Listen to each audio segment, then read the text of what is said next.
soon. Find a way niggas get murdered by the full moon. Heard of the whisper tones, niggas is bold and they choose to roll. I kill them all, watch now, nigga, truth be told.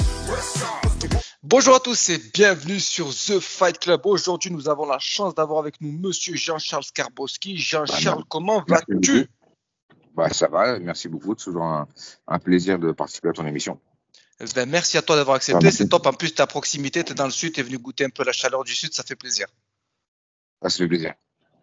Jean-Charles, comme tu as pu le voir le week-end dernier, on a eu l'immense honneur de voir John Jones combattre une nouvelle fois, un magnifique résultat, puisqu'il a défendu sa ceinture pour la première fois. Écoute, je t'arrête 2 secondes. Je vais peut-être t'étonner, mais tu sais que je l'ai rencontré. Bien sûr. Tu l'as rencontré quand, ce week-end? Tu ne savais pas? Je sais que tu l'as rencontré, on en avait déjà parlé dans la première vidéo. Ok, d'accord. Je me souviens plus que je l'avais dit. Ouais, tu l'as rencontré justement quand on s'est rencontrés, quand on a échangé sur le sujet. Tu allais repartir pour la deuxième phase de son camp. Ouais, ça prenait une deuxième fois, ouais. Ouais, et comment ça s'est passé du coup? Moi, je lui avais dit que la première fois, en 2-3 jours, j'allais tout lui montrer. Donc, il n'y avait plus vraiment besoin de moi après ces 2-3 jours, quoi. Et il voulait que je sois à côté de lui parce qu'il aime bien ma présence, alors. Et il aime bien avoir son équipe autour de lui, même si les gens interviennent que 5 minutes, une fois tous les 2 jours, c'est déjà ça. Voilà. Et tu as pu regarder son combat de ce week-end? Je sais que j'ai pas de télé, quoi. Tu n'as pas de télé? Non. Tu as pu voir le résumé? Ouais. Et surtout, j'ai reçu plein de messages qui m'ont dit qu'ils ont reconnu un peu mon style et ils m'ont félicité. Bon, je suis pour rien, mais c'est vrai que j'ai regardé quelques petits extraits et je sais pas, il y a une similitude avec pas seulement ce que je lui ai expliqué, mais sur ce qu'il m'a vu, comment je tapais au sac, comment je m'entraînais avec les autres. Bon, c'est peut-être dans ma tête, j'imagine ça, quoi. Ouais, et toi, quand tu as regardé ces petits extraits de son combat, est-ce que, moi tu l'as dit, tu as vu quelques similitudes, est-ce que tu sais, j'ai vu dans une de tes dernières vidéos où tu parlais de quelques techniques que tu lui avais montrées, est-ce que sur ce combat-là, sur les petits extraits que tu as vus, est-ce que tu as vu quelque chose de non, toi? J'ai vu le coup de couteau tourné, puis j'ai vu un coup de pied et un coup de genou, j'ai vu 3 secondes, quoi. D'accord. Après, ça, c'est que c'est des lignes que je vais pas expliquer, je crois qu'il le savait déjà, mais peut-être qu'il m'a dû voir le faire. Moi, ce que je lui avais montré, c'était le coup de pied avec le type avec le gros orteil dans la vessie, qui part un peu comme un moitié middle, moitié type. Ça va faire contre un gaucher face à un gaucher, enfin un gaucher contre un droitier. Le coup de coude descendant, mais pas celui qui faisait d'habitude comme ça, celui-là en descendant. Et le coup de pied avec le pied juste au-dessus du genou dans la jambe arrière du mec. D'accord. Ça, c'est le truc qu'il avait vraiment kiffé. Je sais pas s'il les a travaillé, mais moi, j'ai vu mettre un télantois, c'est un middle, et c'était un beau middle. Ok. Et quand tu as vu ce coup de pied retourné, est-ce que ça t'a fait plaisir? Tu as senti que c'était quelque chose qui était issu du pied-point quand même? C'est magnifique ce coup de pied retourné. J'arrêtais pas de dire depuis le début qu'il fait du taekwondo. J'ai dit tout le temps il fait du taekwondo. C'est vrai. J'arrêtais pas de dire que du taekwondo. Et ça, c'est un coup de pied de taekwondo. Il me l'avait essayé plusieurs fois. Sur moi, bon, là, ça a marché sur ce type. D'accord. Et est-ce que tu as. Moi, je maîtrise pas ce coup. Ok. Et tu as pu échanger avec lui depuis sa victoire? Ouais, mais non, il a juste liké un message. Et ouais, il a liké. Attends, je regarde. Si je regarde, la communication va être perdue. Ouais, depuis la victoire. Depuis la victoire, il y a 2 jours, là. Ouais. Non, je crois qu'il doit être sur une planète, là. Et tu sais, il a annoncé qu'il allait poursuivre sa carrière, qu'il allait pas mettre fin, qu'il allait pas prendre sa retraite. Est-ce que c'est une possibilité pour toi de poursuivre l'aventure encore avec lui? Comme je te dis, moi, en 2 jours, je vais déjà tout montrer, mais je pourrais venir des petits tranches de 2 semaines, ouais, comme d'hab, hein, comme j'ai promis, quoi. Ouais. Parce que tu sais, on sent que déjà le fait qu'il te fasse venir une fois, puis il voulait te garder sur tout le camp. Toi, malheureusement, tu n'avais pas pu. Tu m'avais expliqué à l'époque par rapport aux enfants, etc. C'était assez compliqué. Et le fait qu'il t'ait fait revenir une deuxième fois, que tu lui as apporté, même tu sais, tu nous as dit que c'était pas forcément sur le plan technique, parce que tu lui avais tout montré la première fois, mais ta présence, en quelque sorte, elle l'a rassuré aussi. Lui, il aime bien être entouré. Ils ont 8 coachs, mais les 8 coachs n'interviennent pas tous les jours. Mais ils sont là tous les jours. Les jours. Et quand c'est le grappling, c'est du striking, ils n'ont rien à faire. Quand c'est du striking, comme on est plusieurs à faire ça. Il y a l'anglaise, il y a le kick, le truc. Enfin, et ce qui fait qu'on intervient 5 minutes. Parce qu'en même temps en fait, il a une dizaine de personnes qui le suivent et qui s'entraînent avec lui et qui disent qu'ils veulent faire des combats aussi. Bon, il y en a quelques-uns qui sont aussi professionnels. Par contre, s'il ne vient pas, ils ne viennent pas. Quoi. Ok. S'ils ne s'entraînent pas, ils ne s'entraînent pas non plus. Ouais. Tu sens qu'il y a toute une équipe autour de lui que si lui lance la machine, tout le monde suit. Si malheureusement il ne s'entraîne pas, tout le monde reste à l'arrêt. Les gens ne s'entraînent pas. Quoi. Ok. Voilà. Et donc lui, en fait, il apprenait quand on enseignait ses élèves. En fait, c'est comme un élève normal, quoi. Et il fait partie des élèves de cours, quoi.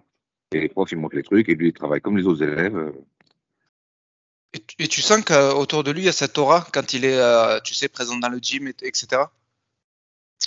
Ah oui, il est souriant, beau gosse, bonne mentalité. Puis c'est une star. Je suis allé dans la rue avec lui juste une ou deux fois, là. Il sait sortir acheter un truc, sortir sa voiture pour acheter un truc, mais il peut pas faire 2 mètres. Ouais, bah oui, j'imagine que ça doit être compliqué. Ouais, non, mais il le laisse tranquille, mais il le reconnaît. Il prend une photo. Et quand tu regardes un petit peu toute ton expérience, tout ce que tous les moments que tu as passé avec lui, est-ce qu'il y a quelque chose que tu as pu apprendre? Tu sais, on apprend toujours forcément de par nos expériences, mais qu'est-ce qu'elle t'a apporté cette expérience à toi? Écoute, je sais pas, ça va peut-être t'étonner, mais depuis que je l'ai rencontré, il y a plein de journalistes qui m'appellent. C'est un truc de dingue. Énormément sollicité. Canal+, Légende, Brut, ils veulent tous faire un truc sur moi. C'est positif. C'est un truc de dingue, quoi. Tu crois ça? Tu crois ça? Ouais, mais c'est positif. Oui, mais tu y crois à ça?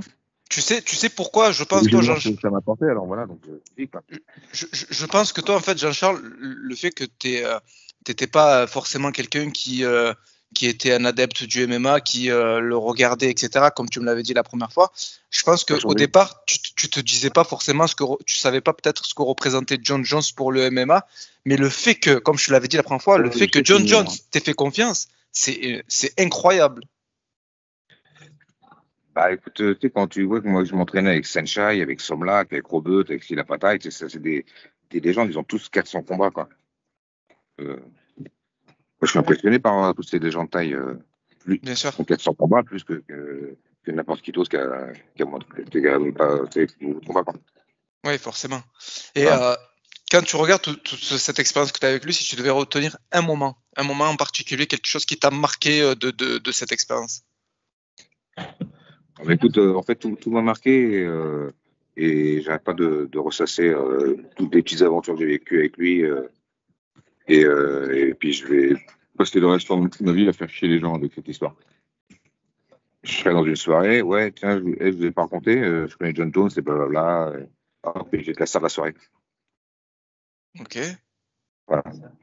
Bah ça, c'est incroyable. Moi, franchement, quand je vois que tout ce que John Jones a montré, parce qu'il a partagé plusieurs posts sur toi, plusieurs posts, plusieurs stories, ça veut dire que quelque part tu l'as touché. Il a fait une story et un post. Ouais, mais c'est assez énorme. Et est-ce que toi, t'as senti les retombées? Bah écoute, comme je t'ai dit, les journalistes veulent m'appeler. Ouais, mais les retombées, pas que sur ça. Est-ce que toi, au niveau de tes réseaux sociaux, voilà, les stages? Oui, effectivement, oui. Oui, les stages, mais j'en avais déjà pas mal, donc c'est. En tout cas, là, c'est encore tout chaud, là. Il a boxé il y a 2 jours. Donc, bien sûr. On va voir, quand même. Après, ouais. Je vois des commentaires qui disent certains fighters de MMA devraient venir s'entraîner avec Jean-Charles aussi. Pourquoi est-ce que Georges Saint-Pierre et John Jones, ils font appel à moi, et les mecs sont en France, ils viennent pas ou ils m'appellent pas. Qu'est-ce que tu en penses, toi? Je sais pas s'il faut prendre l'exemple avec les meilleurs. Si ça marchait pour John Jones et Georges Saint-Pierre, c'est moi qui les ai formés, bien sûr, mais en tout cas, je connais des bonnes techniques et en Muay Thai, c'est un sport qui est quand même plusieurs fois centenaire par rapport au MMA, qui est un sport récent. Oui. Donc, on a plus de techniques forcément debout. Parce que le MMA debout, c'est de la boxe thaï. Oui, oui. Ouais. Et toi, comme tu me l'avais dit la première fois, toi, ta salle, elle est ouverte. Donc, si jamais on veut te solliciter, si un combattant de MMA qui prépare un combat pour une échéance très importante, J'ai appris que Khalil Rountree est venu s'entraîner à la salle. Dans ta salle? Ouais, mais tu sais, moi, je demande pas le CV des gens et puis je les connais pas. Alors, des fois, il y en a, mais je sais même pas que c'est des champions de MMA. Oui, Khalil Rountree qui a combattu pour la ceinture face à Alex Pereira. Ouais, ouais. Mais c'est incroyable. Tu vois, On m'a dit ça tout à l'heure. Je me souviens plus, je n'ai pas fait attention. Ouais, parce que toi, t'es pas sur ce que représente la personne. Tu es plus là pour l'entraînement. Tu fais pas attention. L'entraînement, c'est pas fait pour parler. C'est fait Bien pour sûr. faire des exercices. Là. Je ne demande pas au mec ce qu'il a fait avant. Pour un seul aussi mec que je vois tous les jours pendant plusieurs jours, et que le mec est sérieux, moi, je vais faire connaissance, mais d'entrer comme ça, Ouais. j'ai pas le temps de je parler de ce que font les gens dans la vie, parce que on est là pour s'entraîner. Je comprends. Et tu sais, c'est une question que je me posais tout à l'heure. Quand tu vois ce résultat de John Jones qui défend sa ceinture face à une légende comme Stipe Miocic, est-ce que tu sens à ton niveau que tu as apporté on va dire une pierre à l'édifice dans ce résultat? Est-ce que tu sens que tu as une responsabilité là-dedans? Ouais, bah, moi, en fait, mon but, c'est de promouvoir le Muay Thai.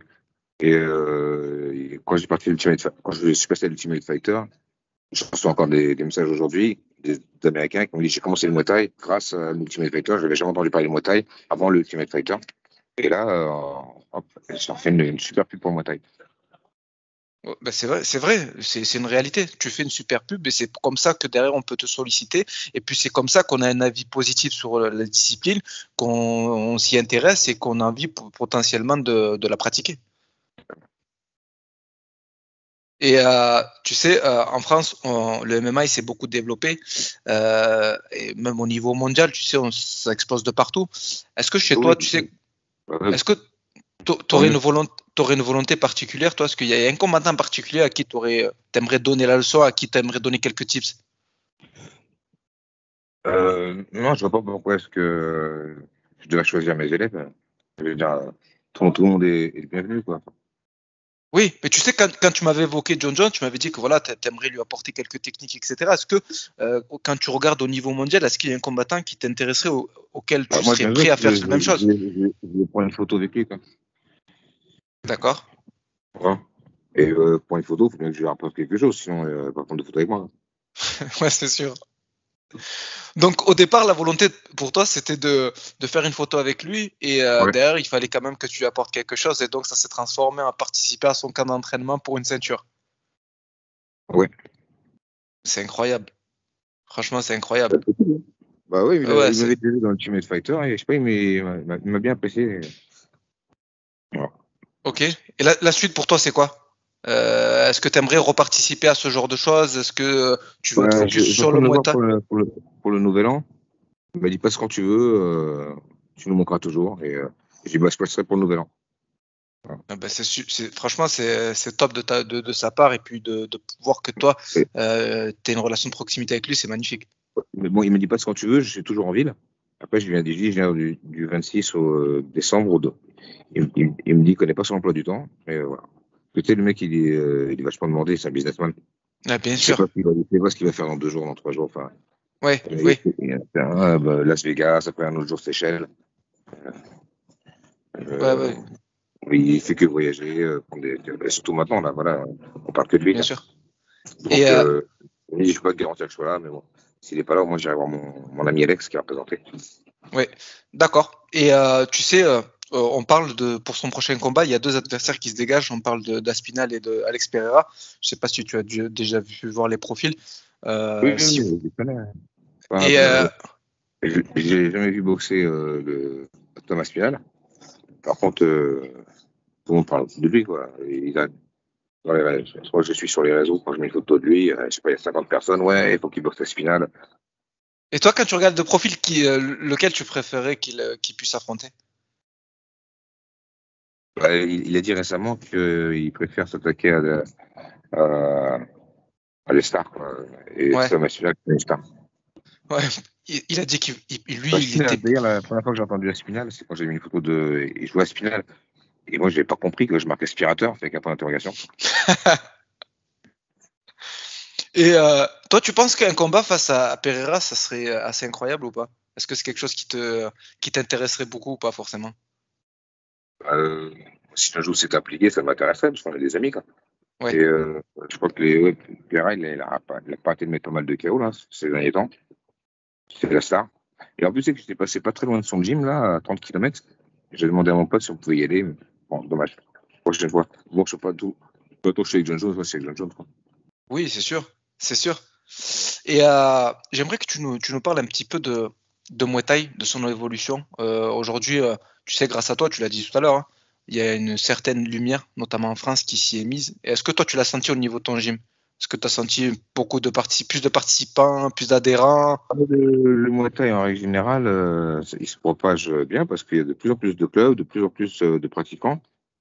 Il n'y a pas de compétition, il n'y a pas beaucoup de compétition. Mais au niveau des pratiquants et des salles, ça marche super bien et puis c'est à la mode.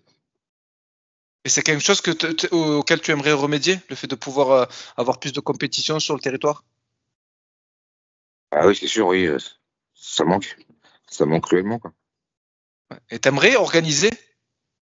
Bah, tu sais que j'ai organisé presque 15-16 fois, là, et, des gros trucs avec 5000 personnes, en transmis en direct à la télé, en Thaïlande aussi, à Bangkok. Et le problème, c'est qu'on n'a pas de sponsor. Ah, mais je pense honnêtement, je pense qu'avec tout ce que tu as fait, puis les médias qui s'intéressent à toi, les gros médias, la relation que tu as avec John Jones, je pense que aujourd'hui tu es dans une position où je pense que tu peux avoir certains sponsors qui te permettront, dans un avenir à court ou moyen terme, d'organiser ce genre d'événement. J'ai organisé les galas avec mon ami Hakim. Moi, je m'occupais plus de la partie disons, d'organisation technique, les boxeurs. Et ce qu'il faut, c'est un commercial. Ouais, mais tu vas trouver. Pas commercial.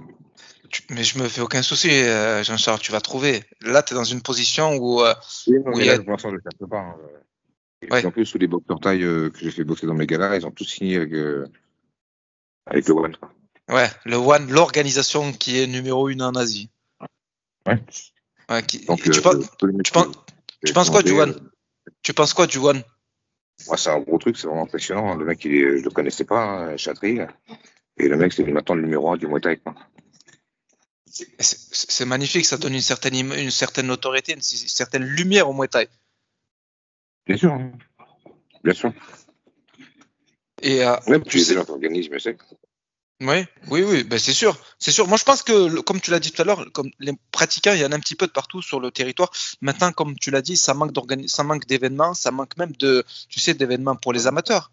Il y a pas Ça manque de forcément. champions, quoi. Il faut des stars françaises de Muay Thai, quoi. Et il n'y en a plus. Surtout Ouais. pas sur MMA.